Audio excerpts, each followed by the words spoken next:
शहर की लुगाई गांव को आई। मधु शहर में रहने वाली पढ़ी लिखी मॉडर्न लड़की है। वो और पवन साथ कॉलेज में पढ़ते थे। धीरे धीरे उन दोनों में प्यार हो गया। पर पवन गांव में रहने वाला एक साधारण सा लड़का है। मधु के पिता हमेशा उसे ये बात कहकर ताना देते हैं। तुम वहां गांव में कैसे एडजस्ट करोगी? शादी करके तुम गांव तो चली जाओगी, पर अपनी सारी मॉडर्न सोच और चीजें यहाँ शहर में ही रख कर जाना। ये सुनकर मधु को बहुत गुस्सा आता है। तो क्या हुआ अगर वो लोग गांव के हैं? मैं वहां जाकर उस घर को बिल्कुल शहर की तरह बना दूंगी। शाम होते ही मधु पवन को वीडियो कॉल करती है। अच्छा हुआ तुमने वीडियो कॉल कर लिया। हाँ, मैं तुम्हें आज अपनी माँ से मिलाता हूँ।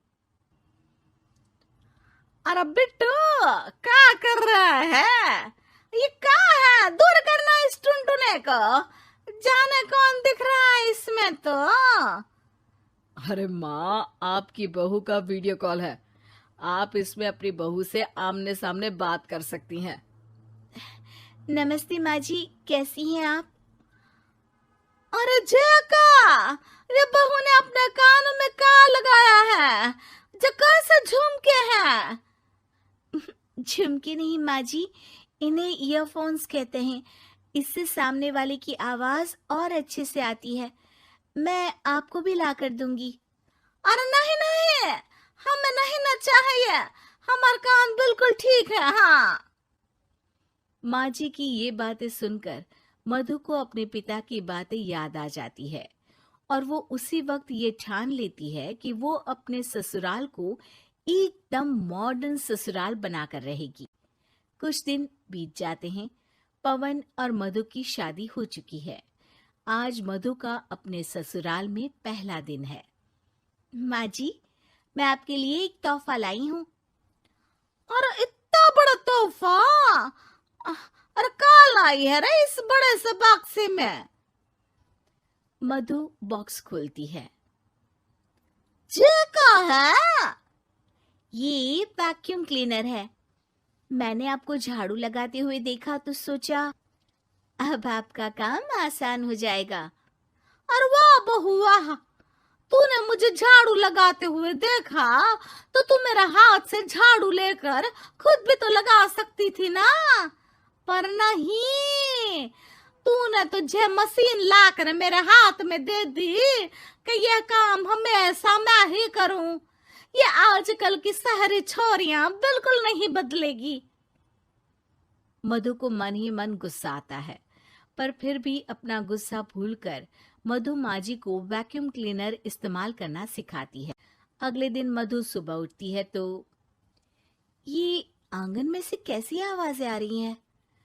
मधु दौड़ती दौड़ती आंगन में जाती है और देखते ही चौंक जाती है। अरे माँ जी, ये आप क्या कर रही हैं? और वो कहा है ना, सुबह मैं जब कुएं से पानी निकाल रही थी तो मेरे कान की बाली उसमें गिर गई थी। तो ये तेरा वैक्यूम ना सारी चीजें अपनी तरफ खींच लेता है ना, तो मेरी बाली भी तो निकाल ही देगा। उसी की कोशिश कर रही हूँ, पर न जाने क्यों अब ये चालू ही नहीं हो रही तेरी मशीन। अब वो चालू होगी भी नहीं। पर अब कुएं में से पानी निकाल क्यों रही थी? अरे कमाल करती हो ना बहू। पीने के लिए पानी क्या तेरे मायके से लाऊं मैं? अरे कुएं से ही तो निकालना पड़ता है। हाँ, पीने के लिए पानी, और वो भी कुएं से। मधु दिमाग लगाती है और थोड़ी ही देर में घर में वाटर प्यूरिफायर लगवा देती है। ये देखिए माँ जी, इसमें बस एक बार पानी भर देंगे तो नल में पानी साफ होकर बाहर आएगा। अरे वाह रे बहू, ये तो बहुत ही बढ़िया चीज है। रात हो जाती है। मधु जैसे ही प्यूरिफायर का नल चालू करती है तो वो अचानक से फट जाता है और सब जगह पानी पानी हो जाता है। अरे ये क्या हुआ? ये क्या हो गया? मैंने तो बस इसमें उबला हुआ पानी डाला था, ये इतनी जल्दी खराब हो गया। अरे ये सारी सारी चीजें सब ऐसी ही होती है कबूरी। क्या आपने इसमें उबला पानी डाला था? हाँ तो फिर पानी तो तभी साफ होगा ना जब उसे उबालेंगे। ये मशीन का कोई जिन है जो हमने जो बोला वो कर देगी है? मधु को बहुत गुस्सा आता है। इस तरह तो मेरा अपने ससुराल को मॉडर्न बनाने का सपना अधूरा ही रह जाएगा। नहीं, मैं इस तरह से हार नहीं मान सकती। थोड़े ही दिन में मधु पूरे किचन को मॉड्यूलर किचन में बदल देती है।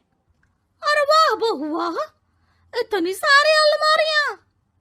माँ जी मॉड्यूलर किचन देखकर बहुत उत्सुक हो जाती है। ये बक्सा का है। बहू ने शायद गलती से इसे यहाँ रसोई में रख दिया है, पर है तो ये बहुत ही बढ़िया। अगले दिन सुबह, और मायरी क्या हो गया?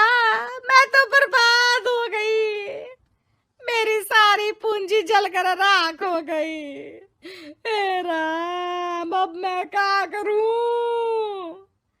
माँ जी की रोने की आवाज सुनकर मधु दौड़ी दौड़ी किचन में आती है और इतना धुआं देखकर घबरा जाती है। ये सब कैसे हुआ माँ जी? ये आग कैसे लगी? ये सब तेरा इस मॉड्यूलर किचन की वजह से हुआ है, और ऊपर से तूने तिजोरी जो रसोई में रख दी थी, मैंने जैसे ही अपने गहने और पैसे इसमें रखे और बाहर से इस ताले को घुमाया, ये तो 5 मिनट में ही आग बबूला होकर फट गया। अरे माँ जी, ये तिजोरी नहीं है, ये तो माइक्रोवेव है। इसमें गहने नहीं रखते, खाना गर्म करने के लिए होता है ये। और ये जो आपने घुमाया ना, ये ताला नहीं है, आपने इसके टेम्परेचर को फुल कर दिया, इसलिए ये फट गया। माँ जी और जोर जोर से रोने लगती है।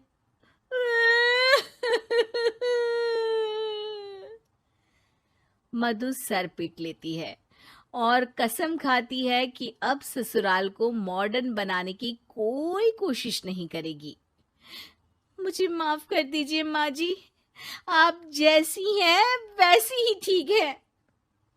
मधु को अपने पिता की कही बात याद आ जाती है और मधु वापस घर और किचन को पहले जैसा ही कर देती है।